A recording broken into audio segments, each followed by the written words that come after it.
ಪಿತನ ಮತ್ತು ಸುತನ ಪವಿತ್ರಾತ್ಮರ ನಾಮದಲ್ಲಿ ದೇವರು ಒಂದು ಈ ಸಮಯವನ್ನು ಒದಗಿಸಿಗಾಗಿ ದೇವರಿಗೆ ಕೋಟಿ ಕೋಟಿ ಸ್ತೋತ್ರವನ್ನು ಸಲ್ಲಿಸ್ತೇನೆ. ದೇವರೇ, ನಮಗೆ ವಾಕ್ಯದ ಜ್ಞಾನವನ್ನು ಕೊಟ್ಟು ಸ್ವಾಮಿ ಈ ಸ್ಥಳಕ್ಕೆ ಬರಲು ಒಂದು ಅವಕಾಶವನ್ನು ಕೊಟ್ಟಿದ್ದಕ್ಕಾಗಿ ನಿನಗೆ ಸ್ತೋತ್ರವನ್ನು ಸಲ್ಲಿಸುತ್ತೇನೆ. ಆಮೇನ್. ಕುಳಿತುಕೊಳ್ಳೋಣ. ದೇವರು ಇದೊಂದು ಸಮಯವನ್ನು ಒದಗಿಸಿದ್ದಕ್ಕಾಗಿ ದೇವರಿಗೆ ನಾವು ಸ್ತೋತ್ರವನ್ನು ಸಲ್ಲಿಸಬೇಕಾಗಿದೆ.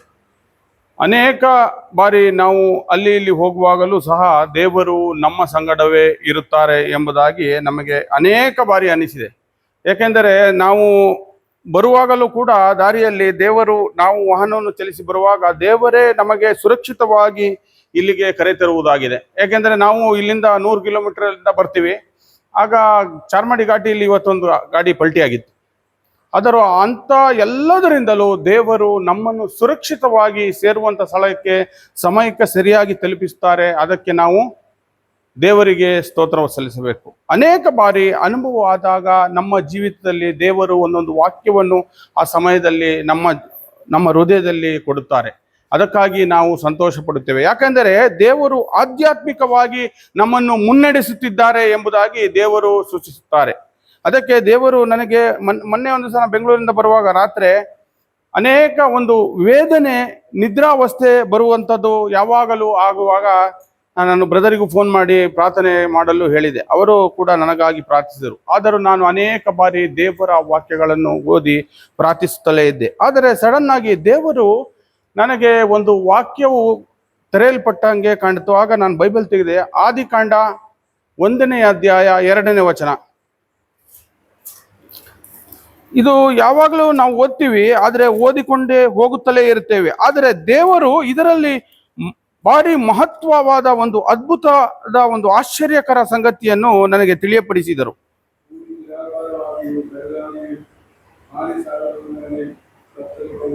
ನೋಡಿ, ಆದಿ ಸಾಗರದ ಮೇಲೆಯೇ ಕತ್ತಲೆ ಕವಿದಿತ್ತು, ದೇವರ ಆತ್ಮ ಜಲರಾಶಿಯ ಮೇಲೆ ಚಲಿಸುತ್ತಿತ್ತು.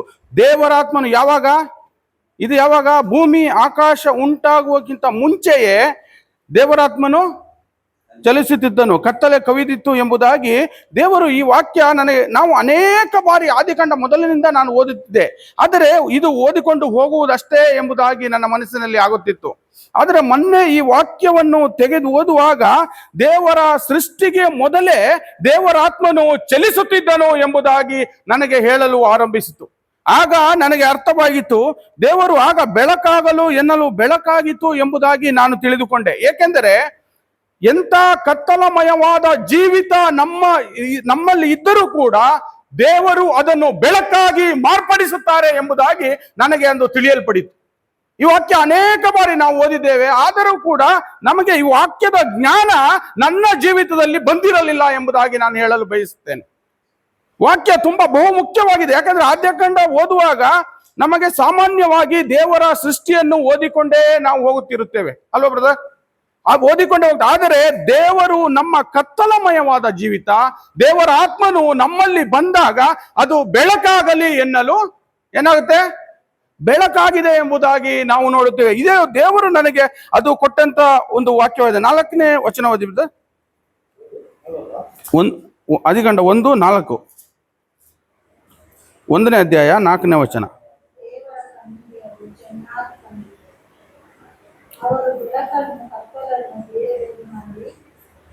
ನೋಡಿ, ದೇವರ ಕಣ್ಣಿಗೆ ಅದು ಚೆನ್ನಾಗಿ ಕಂಡಿತು. ದೇವರು ಏನ್ ಮಾಡಿದ್ರು?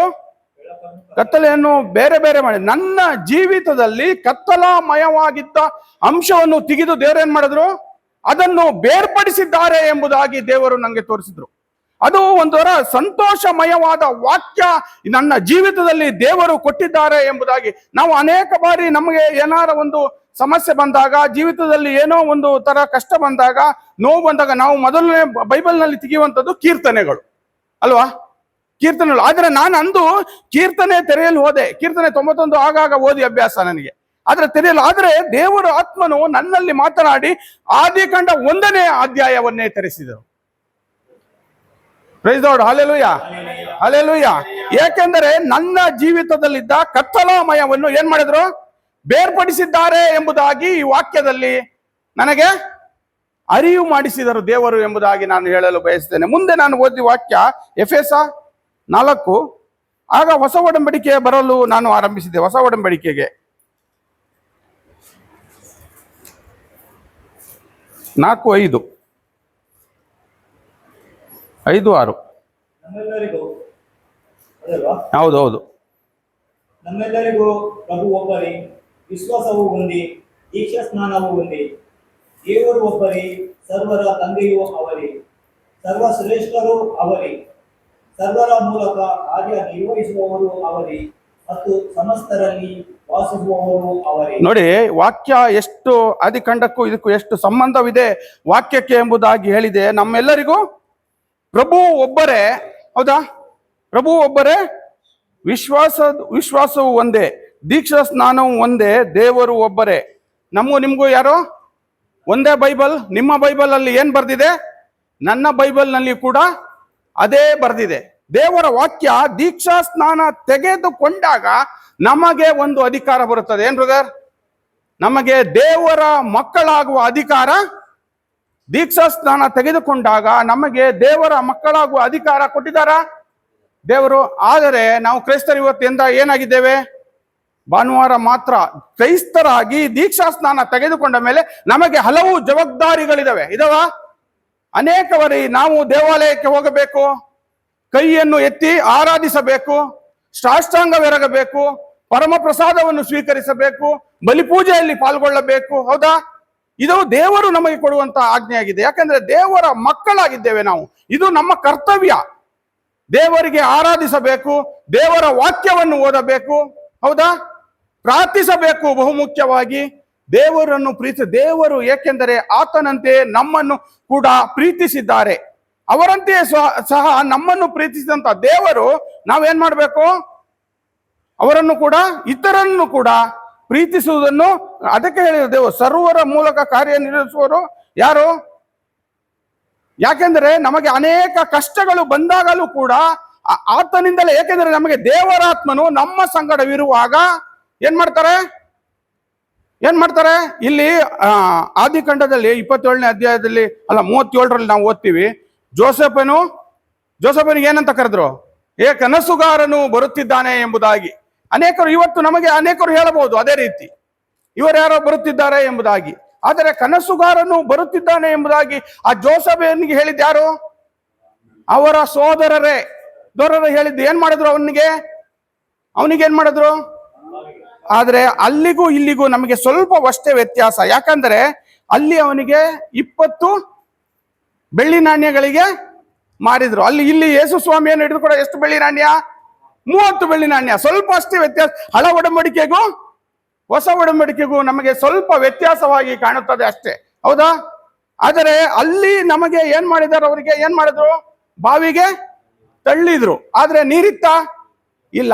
ಅದೇ ಬಾವಿ, ಯೇಸು ಸ್ವಾಮಿ ಅದೇ ಬಾವಿಯ ಮುಂದೆ ಕೂತಾಗ ನೀರಿತ್ತ? ಯಾಕೆ? ತೆಗಿರಿ ವಾಕ್ಯ. ಯೋಹಾನ 4:5-6.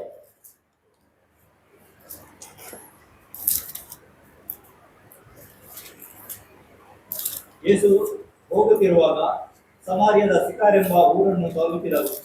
ಈ ಊರಿನ ಪಕ್ಕದಲ್ಲಿ ಯಾಕೋಬನ ತನ್ನ ಮಗನಾದ ಯೋಸೇಫನಿಗೆ ಕೊಟ್ಟ ಭೂಮಿ ಇದೆ. ಅಲ್ಲಿ ಯಾಕೋಬನ ಬಾವಿಯೂ ಇದೆ. ನೋಡಿ, ಯಾಕೋಬನಿಗೆ ಅವತ್ತು ತಳ್ಳಿದಾಗ ನೀರಿತ್ತ? ಇಲ್ಲ. ಆದರೆ ಯೇಸು ಕ್ರಿಸ್ತರು ನಾವು ಆತನೊಂದಿಗೆ ಬರುವಕ್ಕಿಂತ ಮೊದಲು ನಮ್ಮಲ್ಲಿ ಆಧ್ಯಾತ್ಮಿಕವಾದ ದಾಹ ಇರಲಿಲ್ಲ. ಇದೇ ಈ ವಾಕ್ಯದ ಆಧಾರ ಏನಾಗಿದೆ? ಈಗ ಯೇಸು ಕ್ರಿಸ್ತರು ನಮ್ಮಲ್ಲಿ ಬಂದಿದ್ದಾರೆ. ಏನಿದೆ ನಮ್ಮಲ್ಲಿ?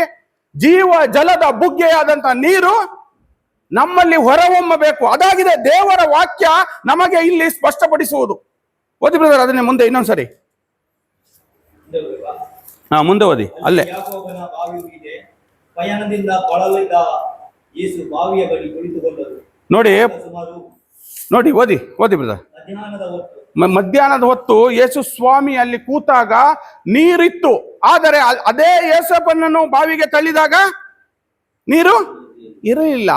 ಇದು ದೇವರು ನಮಗೆ ಇಲ್ಲಿ ಕೊಡುವಂತ ಏನು ದಾಹ. ನಮ್ಮಲ್ಲಿ ಇವತ್ತೇನಿದೆ? ಯೇಸು ಕ್ರಿಸ್ತರ ಜೀವ ಜಲ ನಮ್ಮಲ್ಲಿದೆ ಎಂಬುದಾಗಿ ದೇವರು ಇಂದು ಹೇಳಿದೆ. ಇವತ್ತು ನಮ್ಮ ಜೀವಿತದಲ್ಲಿ ಯೇಸು ಕ್ರಿಸ್ತರು ಅಂದು ಅಲ್ಲಿ ಬಾವಿಯ ಮುಂದೆ ಕೂತಲ್ಲಿ ಇವತ್ತು ಎಲ್ಲಿ ಕೂತಿದ್ದಾರೆ?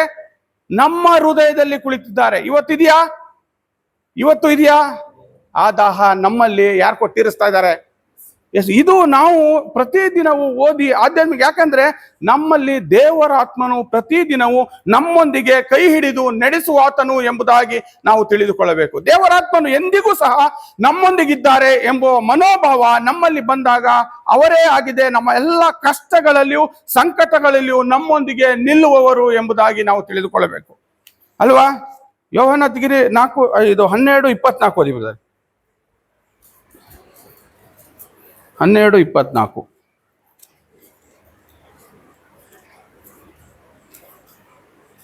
ನಾನು ನಿಮಗೆ ಸತ್ಯವಾಗಿ ಹೇಳುತ್ತೇನೆ, ಗೋಧಿಯ ಕಾಳು ಭೂಮಿಯಲ್ಲಿ ಬಿದ್ದು ಸಾಯದಿದ್ದರೆ ಅದು ಒಂಟಿಯಾಗಿ ಉಳಿಯುತ್ತದೆ, ಅದು ಸತ್ತರೆ ಮಾತ್ರ ಸಮೃದ್ಧಿಯಾದ ಫಲವನ್ನು ಕೊಡುತ್ತದೆ.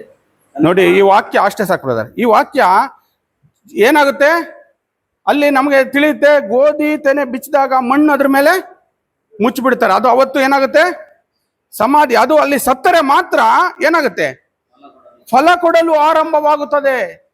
ಅದನ್ನು ನಾವು ಸಂಪೂರ್ಣವಾಗಿ ಅರಿತು ನಮ್ಮ ಜೀವಿತದಲ್ಲಿ ನಾವೇನ್ ಮಾಡಬೇಕು? ತಿಳ್ಕೊಳ್ಬೇಕು. ಆಗ ನಮಗೆ ಆಧ್ಯಾತ್ಮಿಕವಾದಂತ ದಾಹ ನಮ್ಮ ಜೀವಿತದಲ್ಲಿ ಬರಲು ಆರಂಭಿಸುತ್ತದೆ. ಹೌದಾ ಅಲ್ವಾ? ಇನ್ನೊಂದ್ಸರಿ ಓದಿ ಬ್ರದರ್, ಅರ್ಥ ಆಗ್ಲಿ. ಇನ್ನೊಂದ್ಸರಿ. ನಾನು ನಿಮಗೆ ಸತ್ಯವಾಗಿ ನೋಡಿ, ಯೇಸು ಸ್ವಾಮಿ ಹೇಳಿರೋದು ನಾನು ನಿಮಗೆ ಹೇಳುತ್ತೇನೆ ಎಂಬುದಾಗಿ ಯೇಸು ಕ್ರಿಸ್ತರೇ ನಮ್ಮೊಂದಿಗೆ ಮಾತನಾಡಿದ್ದಾರೆ ಈ ವಾಕ್ಯದ ಮುಖಾಂತರ ಎಂಬುದಾಗಿ ನಾವು ತಿಳಿದುಕೊಳ್ಳಬೇಕು.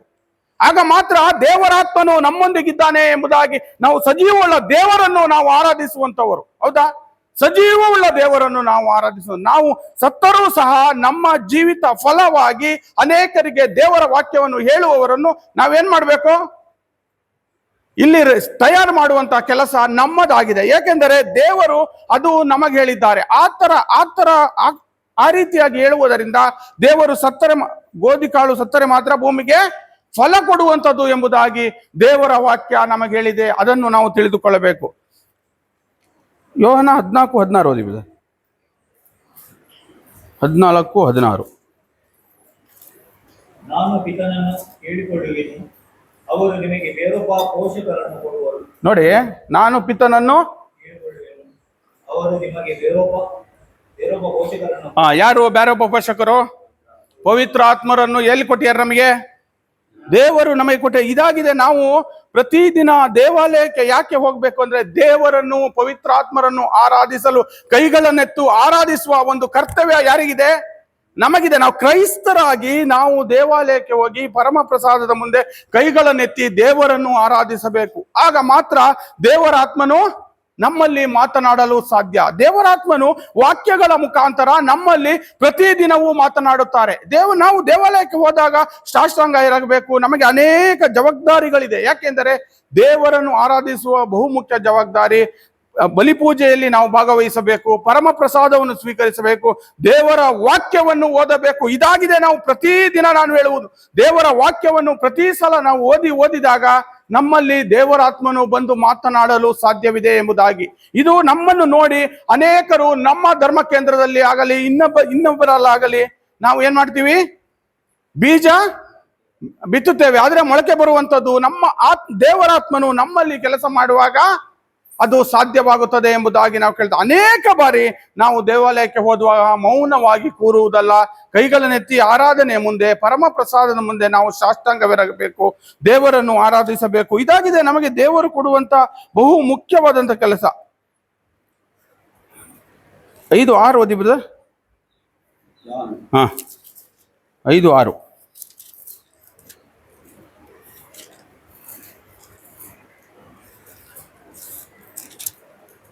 Hallelujah, hallelujah, hallelujah, hallelujah. Yesu ಅವನನ್ನು ನೋಡಿ, ಕಾಲದಿಂದ ಅವನು ಹಾಗೆ ಬಿದ್ದುಕೊಂಡಿರುವುದನ್ನು ತಿಳಿದು ನಿನಗೆ ಗುಣ ಹೊಂದಲು ಮನಸ್ಸಿದೆಯೇ ಎಂದು ಕೇಳಿದರು.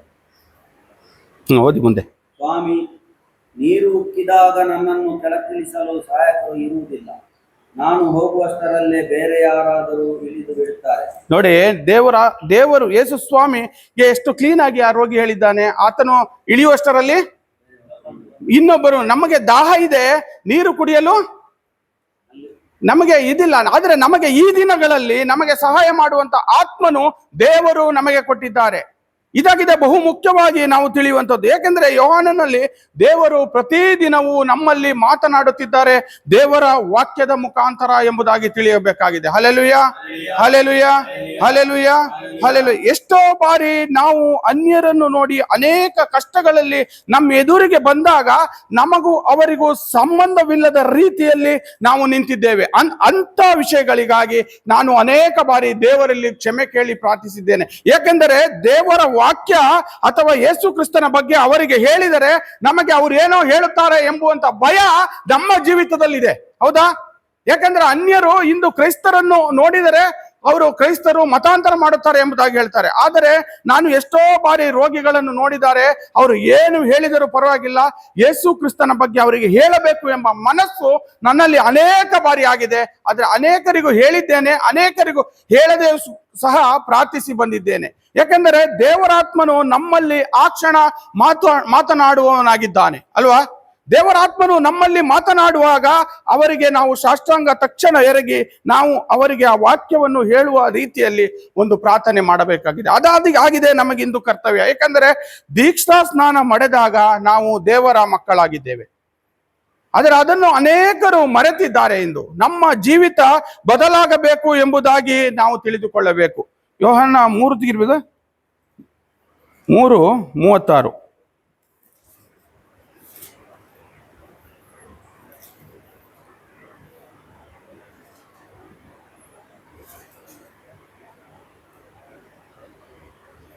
ಪುತ್ರನಲ್ಲಿ ವಿಶ್ವಾಸವಿಟ್ಟವನು ನಿತ್ಯ ಜೀವವನ್ನು ಪಡೆದಿರುತ್ತಾನೆ.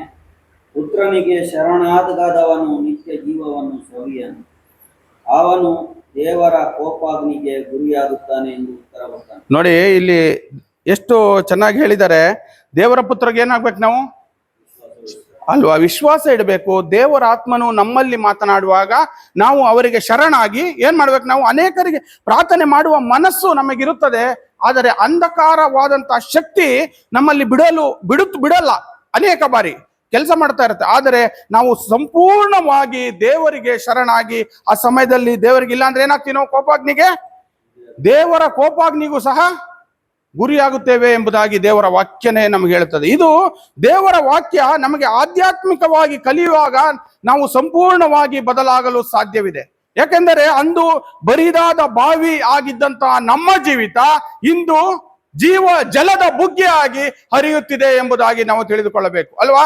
ಅಂದು ಜೋಸೆಫನ್ನು ಬಾವಿಯೊಳಗೆ ಬೀಳುವಾಗ ಬರಿದಾದ ಬಾವಿ, ಅದು ಅಂದು ನಾವು ಇದ್ದಂತ ಜೀವಿತ.